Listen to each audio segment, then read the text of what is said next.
This is Democracy Now!, democracynow.org, the War and Peace Report. I'm Amy Goodman. As we go now to the occupied West Bank, where Palestinians held a general strike Thursday after Israeli forces killed 11 Palestinians, injured 500 in a rare daytime military raid in the city of Nablus Wednesday. It is a day of mourning period and a strike.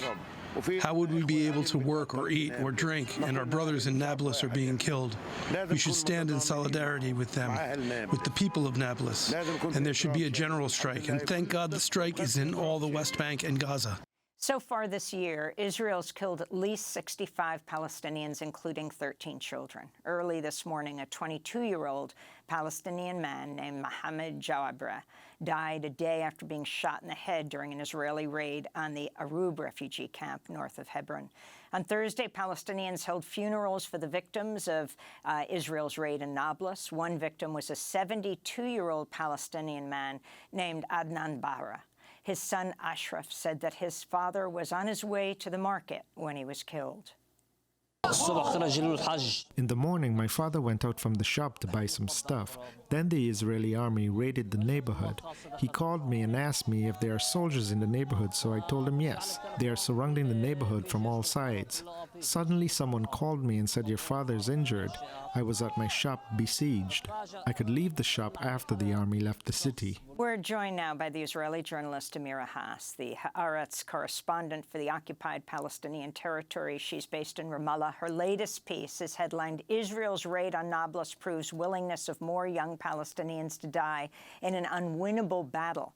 Amira Hass is the only Israeli Jewish journalist to have spent 30 years living in and reporting from Gaza and the West Bank. We're also joined by the Palestinian activist Issa Amro.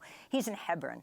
He's the founder of the Hebron-based direct action group Youth Against Settlements, now leads the American charity Friends of Hebron. Let's begin with you, Issa. You're in Hebron. We just reported on killing of an Israeli, of a Palestinian man there. Can you talk about what's happening and what happened in this rare daytime raid in Nablus, where so many Palestinians were killed and hundreds injured? Yes, 2 days ago, military forces raided Nablus during the daytime, and they shot many Palestinians.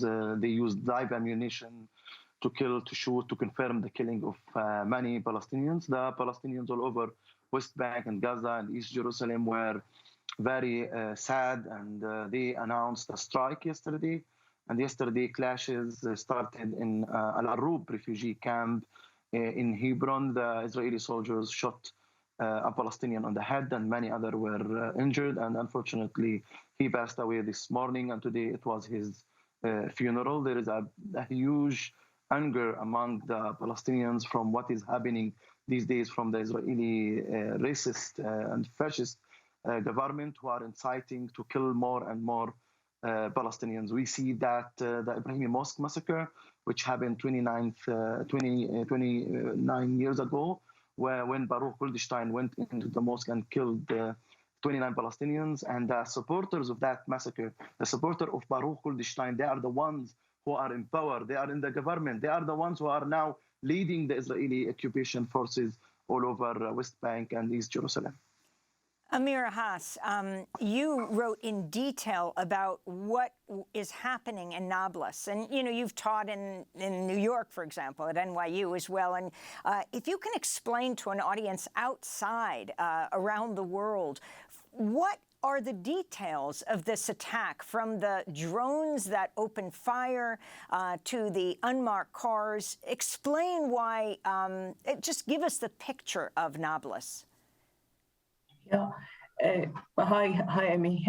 I haven't been in Nablus after the raid. I was in Nablus after an earlier raid and in Jenin. So the pattern is there is one pattern very clear, that an Israeli undercover unit enters a Palestinian, mostly Jenin and Nablus, in a car disguised as some Palestinian food company or something like that. They enter, they find positions, shooting positions around a house where they believe that some Palestinian armed activists stayed. And usually this is correct. And then they are supposed to ask them or to demand them leave. And if they refuse, they keep shooting until the people are being killed in their hiding place or not hiding place. It happened in Jenin. It happened in Jenin. It has been happening a lot over the years. But there is an intensification of this during the last year. When the Palestinian armed activists decide to give themselves in, it might not end up in so many casualties. But the thing is that you see that these youngsters, it's people who are not older than 30 at most, very often younger. They just decide that they don't want to go to prison. They want to convey a message in the name of the entire Palestinian people that they've had enough and they are ready to die. And I think this is a very clear message of the last of those activists, armed activists over the past year. Out of the 11 people killed in Nablus, 6 were armed people. So I think we should remember this, that they decide to take arms and to fight the invading army. They decide not to give themselves in. But of course, when the army decides to enter a city so big as Nablus on daytime at 9:30, and then stay there till 12:30 when all the kids go back from school, and to be near the marketplace, it's clear that the army and the police, because it's most of the police that does the shooting, in these cases, it's clear that they decide they don't care about how many people they kill and how many people they injure. Because the roads are packed, because this is in the middle of the day and people are going to market. Sure, it's packed. It's then the drones, I don't know yet. This is something that I still have to check. There were drones, as there were in Jenin and Nablus in former raids, but I'm not sure yet that these drones were shooting. But the fear, even the very knowledge that those drones not only are surveillance drones or drones that launch tear gas canisters, or tear gas, but they can also shoot. You can imagine how much it adds to the fear. But there is not only fear.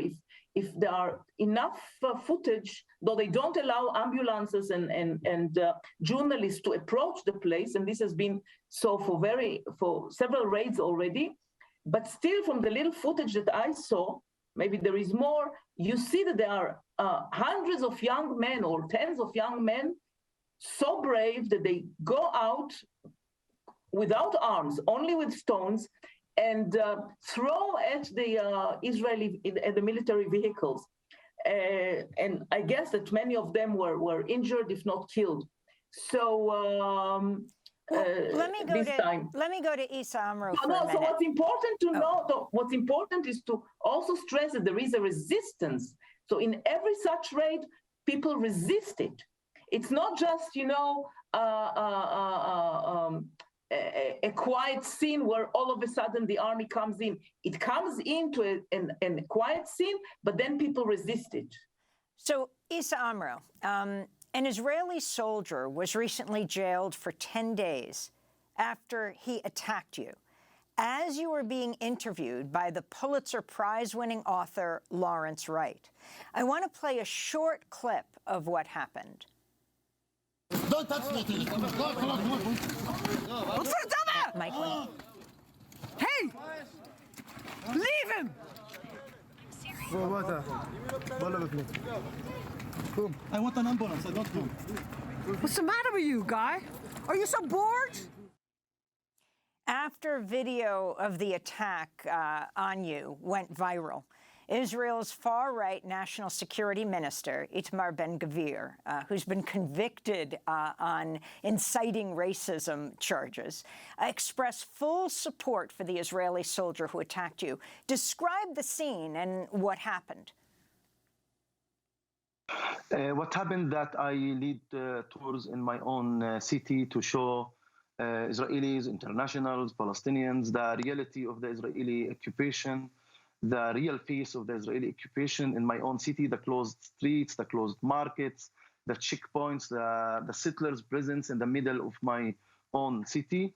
There are streets where I'm not allowed to walk as a Palestinian, in spite that I was born there and I was raised there and all my childhood was there. So me and Mr. Wright, he was walking on the main street and I was walking on the graveyard because I'm not allowed to walk on the main street. And, a Belgian photographer was with Mr. Wright. I was speaking to Mr. Wright, showing him the reality, closed shops, closed markets, and how few Palestinian families, they use the back door to get into their homes because the main door is closed. The soldiers didn't like that. Usually they don't want us to show the reality of the Israeli occupation, especially to international. So the soldier approached me and asked me to leave and not talk to them. I really told the soldier, no, I'm allowed and I don't have time. Okay, Lawrence, we will meet where we are allowed to meet. Then I reached the point where I'm allowed to meet Lawrence and the Belgian photographer. I found the soldier forcing the Belgian photographer to delete her video, which she filmed.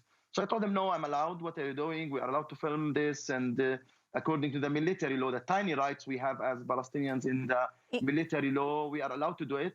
So the soldier got very angry. How come I tell him that I'm allowed? He, caught me from my shoulder, violently detained me in the street and, threatened me, intimidated me. Then he came, caught me from my throat, threw me to the ground, and kicked me again and hit me again. Other soldiers, took him away from me because of the camera. And it's not a rare incident. It's the case of all the Palestinians who are living under the Israeli occupation and apartheid and face the Israeli soldiers' brutality and the settler violence. Then I asked for an ambulance. I didn't get. Soldiers were rejoicing with the settlers for what happened to me. Settlers were spitting on me when I was on the ground. And I was really ill-treated, traumatized, and I was in pain, asking for help, and nobody helped me from the Israeli side. I hate to keep traumatizing you further, but I wanted to ask you about the Israeli authorities arresting you last year, shortly after you posted a video showing an Israeli soldier throwing an Israeli activist to the ground and then punching them in the face in the city of Hebron in the occupied West Bank. Before you were released, you were beaten at the police station, your home raided. The Israeli activist, Miko Peled, tweeted, Issa's life is in danger, and there must be guarantees to his personal safety. Miko Peled is the son of the legendary Israeli general Mati Peled. Talk about that. Yes, now Miko Peled is receiving online death threats too for doing this kind of things. Yes, last November, the same case as last week, what happened with me, Israeli soldier punished an Israeli visitor who tried to apologize for Palestinian families who were attacked by fanatic extreme Israeli settlers. And I found another soldier, saying that Itamar Ben-Gvir will make order here and he will get rid of you. Filming that made me a target. And the Israeli media described me as a provocator. As last week, they didn't blame the soldier for what he did to me. They blamed me for filming. They blamed me from reporting. This is the case of many other human rights defenders. Israel tries to hide the truth. They don't want us to report. They don't want us to document the human rights violation. With my case, the soldier attacked me. The Israeli army spokesperson lied about what happened with me. The Israeli official, Itamar Ben-Gvir, who is the national security minister, backed up the soldier and gave a green light to other soldiers to shoot and kill and attack Palestinians and attack me. The Israeli media described me as a provocator, and the Israeli public didn't defend me and they didn't denounce the Israeli soldiers' behavior in 1 week ago and in last November. So the soldiers, they have a real an environment and atmosphere of incitement and escalation, and they want to be really following Itamar Ben-Gvir and other populists to show Palestinians more brutality and to revenge from Palestinian human rights defender who document the human rights violation. And really, I have fear of my life from what I see from the Israeli soldiers and the backup from the army and the backup from the government and even the backup from the Israeli media, which is giving the soldiers excuses for what they are doing. What happened with me, so it was so obvious on videos, but the Israeli media lied about it and the Israeli army lied about it. Amira Hass, we're going to end with you. You have the attack on Nablus. You hear what Issa's describing. You've got Israel's military bombing parts of the Gaza Strip after Palestinian militants fired rockets at southern Israel this week, with the Nablus raid being a huge provocation. Where is this going? We have 30 seconds. Yeah. Look, I mean, everything that has been described here has happened before. But and to Issa as well, also under former governments. The problem that now, and Israel has always was experimenting after the Nakba with sorts of expulsion. What I'm afraid now is that we have the strongest people in this present Israeli government are politicians of the right wing who have openly advocated for mass expulsion of Palestinians. It's Smotrich and Ben Gvir. They are the strongest. And if you go to Hebron, where Issa lives, Amira, then it is the we're going to have to leave it there.